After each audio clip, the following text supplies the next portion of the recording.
Welcome to our podcast, Disability Warriors, The Download, powered by Liner Legal, your disability warriors, fighting for dignity, justice, and the benefits that you deserve. Each episode, we bring you powerful stories, real legal insight, and everything you need to feel informed, supported, and never alone. Whether you are navigating the complex disability process yourself, supporting a loved one, or just want to understand the system a little better, you're in the right place. Make sure to hit follow now so you never miss an episode. And if you're ready to take the next step, head to our website at linerlegal.com to schedule your free case review. Because your voice matters.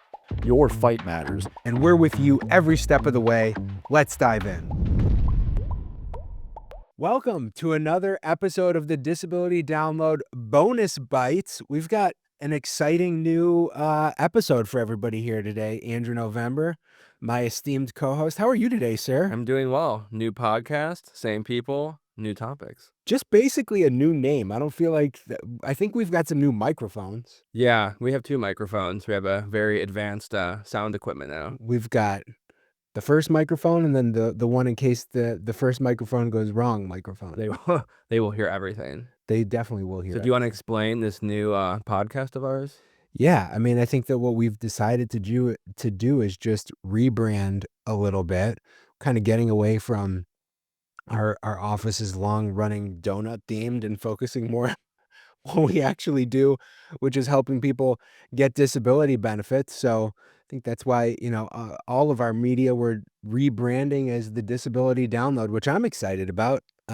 It still fits in, though, because the name of this segment or show, we'll see what we call it eventually, is Bonus Bites. And I think that Bonus Bites did fit into the Triple D podcast because it's more about our commentary, our lived experience of kind of seeing what's happening. So, like, a lot of our videos talk about, very specific points, like what is SGA? What is, the effect of this law? And I like our podcast so much because it's not theoretical. Like, we can say, this is exactly what's happening. I just had a hearing and this happened. Yeah. So I think it's a great segue from the original podcast, and nothing's going to change. All the content that people loved will still be the same. Yeah. And better audio.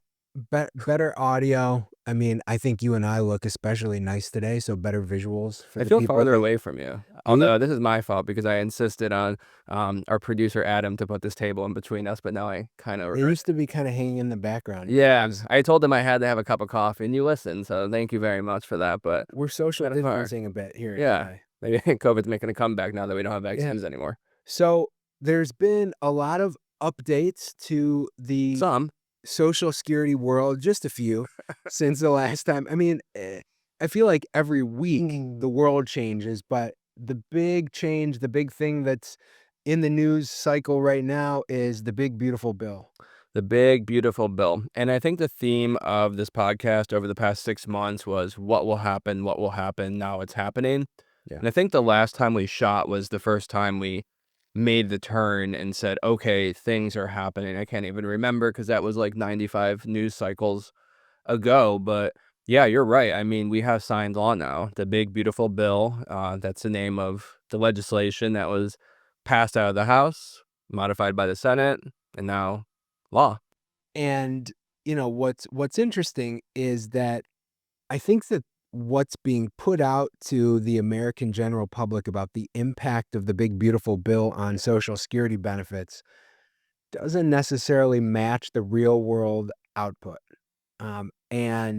There's Social Security, for example, put out a big press release a couple of days ago where they talked about how the big, beautiful bill is eliminating taxes on Social Security benefits for seniors, and they're doing away with taxes on tips and all these other things. But it's really, it's all a lot of just kind of carefully worded jargon that they put in these press releases. It's not always the way that it seems. No, and that I actually got the email. Did you get the email? I must have it because I have a My Social Security account. I didn't get it through any work channels or some something we're signed up for as appointed representatives. It just came to one of my old email addresses, and I read it, and I'm like, this is just not correct. And I did a TikTok on it yesterday. I mean, It's so much messaging. Trump came in with a lot of big ideas. What was it called? Project 2025. And a lot of them are being executed, but they're being executed in ways that aren't realistic to what they're saying they are. Like, it's not the tax law, they weren't cut. The bottom line is there are still taxes. We're not a tax podcast, and we're not going to get into explaining what's a deduction on your filing of your taxes once a year versus paying taxes as you go. But suffice to say, there are still taxes. Yes, certain people may be able to take deductions, which would reduce their income that they have to pay taxes on. But no, they're messaging this as, hey, I'm Trump and I eliminated taxes on Social Security. And it's so much more. Like, even when I'm just trying to explain it to you, I'm getting lost in my thoughts about this is just too complicated. Yeah. And I think there's a lot of people who are going to read these press releases and assume that here's what matters to people. Do I have more money in my pocket today than I did yesterday? Hmm. And I think that the messaging that's being put out is making people think that, yes, they will end up with more money. But ultimately, what this did is it didn't help anybody who's in the lower class. No. It didn't really help anybody who was in the higher tiers, upper class, but middle class, middle upper class, that's really who where like the sweet spot for these deductions are. That's who it's going to be helping. Exactly, because again, it's not a tax cut, it's a deduction. And I think it actually, now that the way you explained it, is really helpful because most people will never pay taxes on their Social Security, disability, or retirement because they just don't make enough at the end of the year. But there are some people over 60, I think that's the age where it starts, maybe 65 even, Yes. that might have a part-time job or might have income coming in from other sources, investments, whatever it might be. When you add that other income with their Social Security retirement, then yes, they might have a taxable portion at that point. So yes, that person will get a deduction. But you're right. This doesn't help anyone that, I'm gonna be careful with needs help, because I'm not saying that those people don't, but the most critical class that needs help, the people that are, living in poverty-like conditions, the younger people, they're not helped at all. So your taxes have not been cut on Social Security by any means. No, and really what we've seen with the big beautiful bill, not necessarily in the way that it directly is worded for Social Security, but with some of the other benefits that are out there that people who, we'd call them in the lower class economically of society or fiscally of society, um, they're taking away or compromising many of their benefits. Medicaid, SNAP, uh, That's the biggest part of the big bill that I've been thinking about nonstop. The tax thing, I focused on it for 5 minutes just to point out that it's a lot of BS because of what we just yeah. explained. I can move on from that already because that's really not going to probably be the last time you and I ever think about it or talk about it, because none of our clients will ever ask us that question because it's not going to impact them. Although we'll probably be telling them that.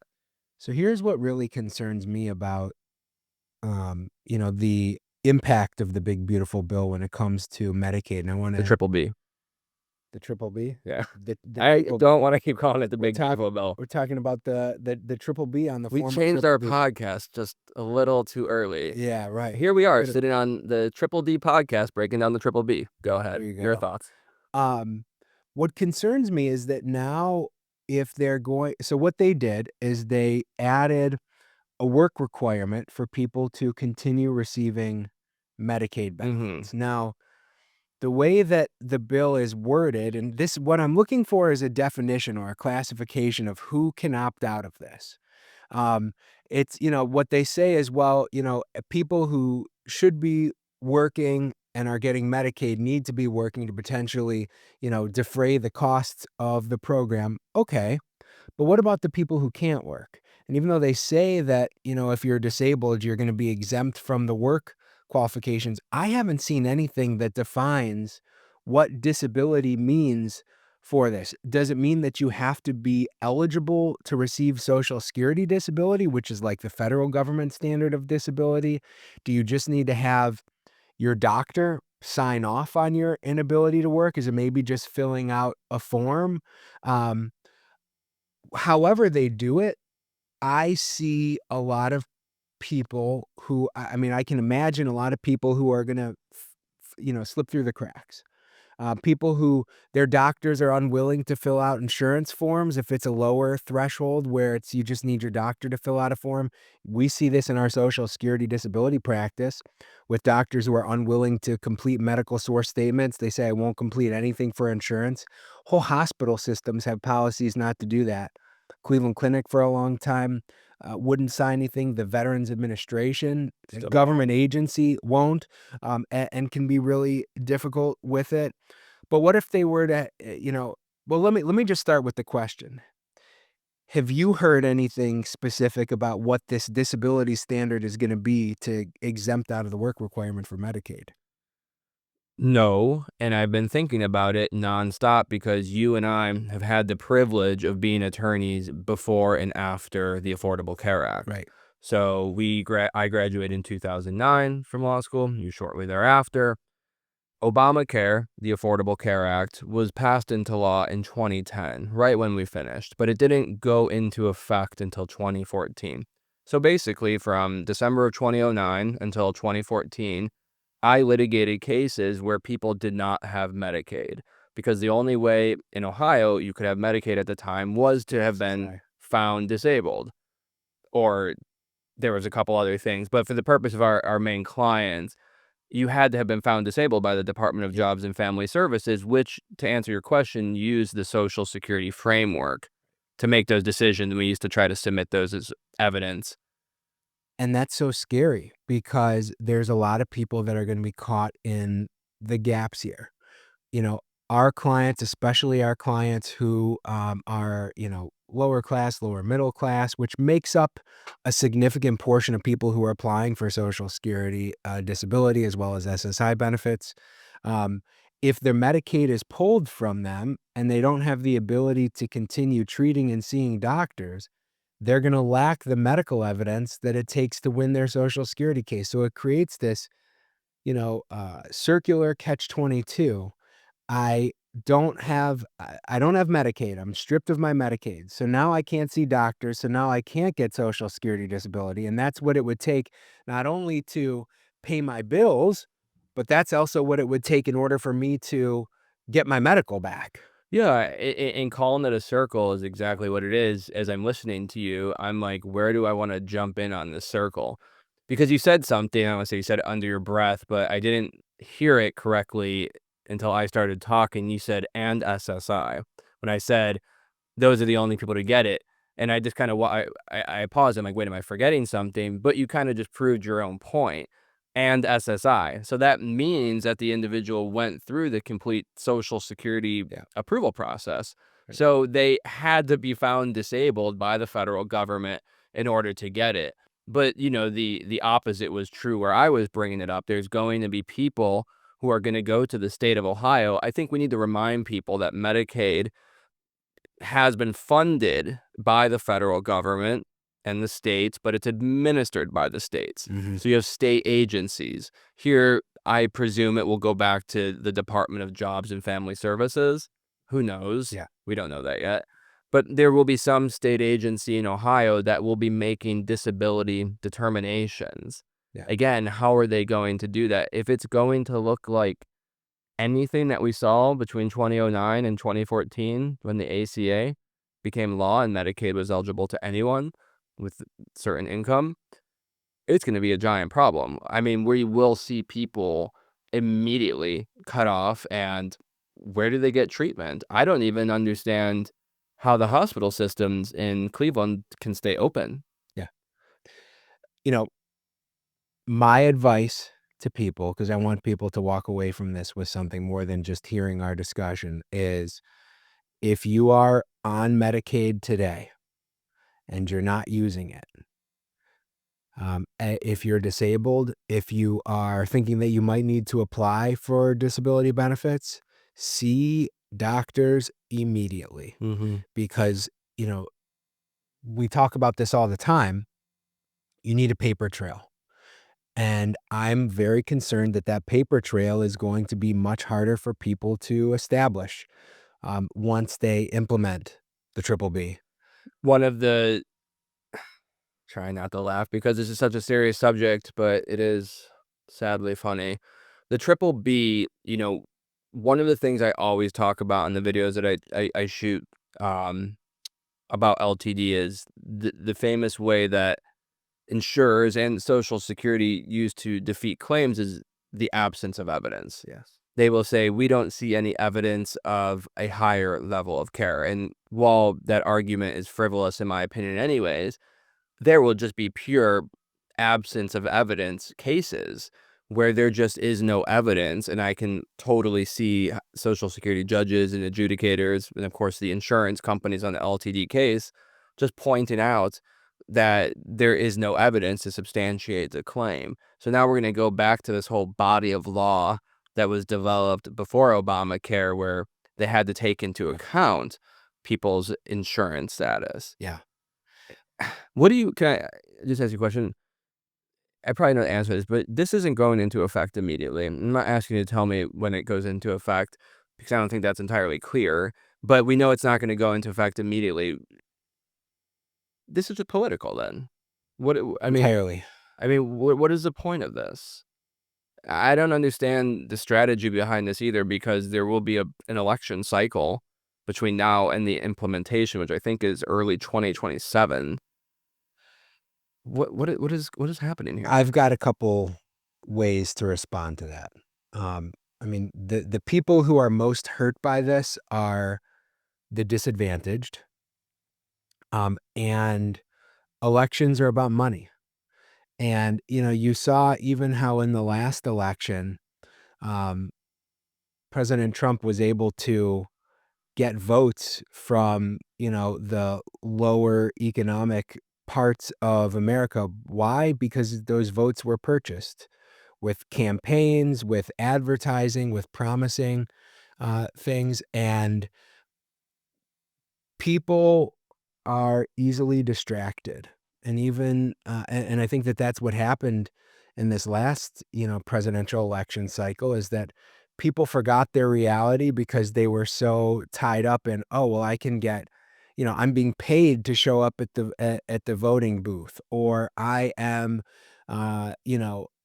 there's expensive messaging that's being put out directly to my community with tricky jargon. And it's interesting because this is exactly where I wanted to go with this conversation next. Because, we were talking about some of the messaging that came out in that Social Security press release that went out about the triple B, the big beautiful bill. But Social Security has been sending out a lot of confusing messaging. It almost feels like propaganda. Something we And I never want to saw. be, I want to be careful using words like that, because when I think about propaganda, it's hard for me to not think about, like, like Nazi Germany, and that is not at all what I'm saying that we're heading towards here, but just very carefully worded press releases that send one message when it's not really true. Mhm. A perfect example, and I don't want to get too far away from your question, but ultimately, I think that the politicians who passed this bill are just assuming that there's going to be a wave of money that comes in to continue buying those votes. And it keeps people being distracted from what's really out there. And those, the wealthiest people in America, their bank accounts are going to keep being padded more, which allows them to buy more votes and allows them to have greater influence. Yeah, and I think the bet that the Trump administration and his supporters are making is that everyone will forget about Yeah. this in more than a year when the elections occur, because everyone should still be on Medicaid at that point. Yeah. There should be no interruptions. People will forget about it. And then shortly after that election, they could go into effect. Yeah. I mean, I think they're almost certainly to go into effect because Congress won't be sworn in until early 2027. So I think we need to remind people that there will be some disruption. I just don't see how you undo Mhm. that, because states are going to have to start to prepare. Yeah.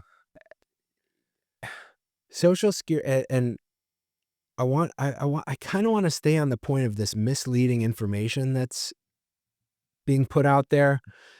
because there was did you get the email yesterday from Social Security that was basically patting themselves on the back for their gains in customer service over the last several months? Did you get that email? Did that one come directly from Social Security? Yeah. I'll have to check. Yeah, and this is good information for people to have, because I don't know if you've signed up for this. You can go on to Social Security's website.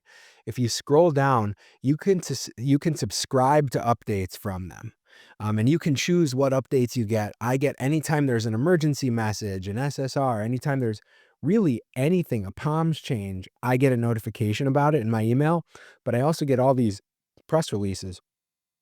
Yesterday, they put out a press release, so I'll explain this to you and everybody, um, where they were talking about, an implementation of great new software and, the wait time to speak to people on the phone is going down, but everything that they put in this thing was just very carefully worded to make it sound like, for example, like the average, time for a completed call to be answered has gone down. Well, calls just aren't being completed. People are being hung up on. So it's not a true statistic. And at the same time as they did this a couple weeks ago, did you see how Social Security took down from their website where they publish all the Mhm. statistics about phone hold times, how long it's taking to get information, how long claim processing times, a bunch of different things were taken down. And this is all just so concerning to me that what they're doing is they're trying to rewrite the script by taking away the measurables that existed and creating new measurables, which sound good, but they're really deceiving statistics. And it just kind of goes back to this propaganda. And it goes to perception. People Yep. vote off perception and not facts. I mean, you know, going back to the last administration, there was a constant perception of a weak economy and these significant problems existing. But when you break down the numbers, it's not. But with constant messaging through all the social media apps, misleading press releases, misleading emails, we're overwhelmed with news. So we develop that perception. So they're doing what you think they're doing intentionally. And it is propaganda. Some of it can be more ridiculous. I mean, usually that's what you see on person when people are publicly speaking with President Trump in the room. The way that they talk about him can actually be quite frightening because that's what you do see out of some of those regimes you mentioned. So yeah, I do think there is outright propaganda that we haven't seen before, but there's more subtle, misleading messages that are coming out.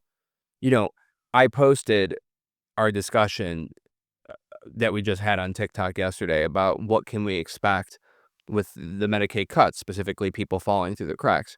And I've told you a dozen times since then the fighting that's happening in my comments now. I didn't say one political word in it. I didn't mention any leaders. I just said, if people lose Medicaid, this is what it's going to look like because I was there. I observed it in 2009 to 2014.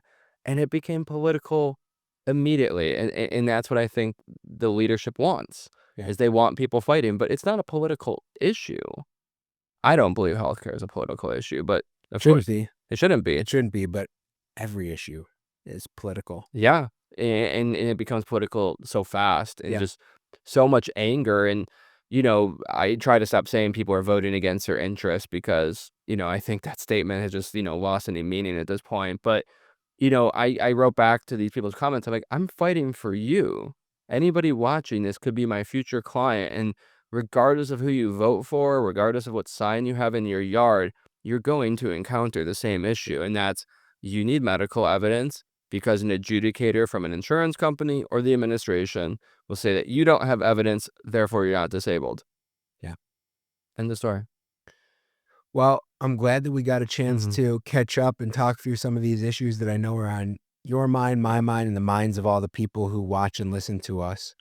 Um, and we're going to be continuing to keep this conversation going. I think we've got some more uh, times on the calendar, and we're going to, bring this Definitely. discussion back up, and we'll sit here. But it's great catching up with you, Andrew. Yeah, and just remind people one more time because I really think it's important everyone to get those emails. They go to ssa.gov, SSA.gov. scroll to the Scroll bottom. down. I think there's a button there that says subscribe.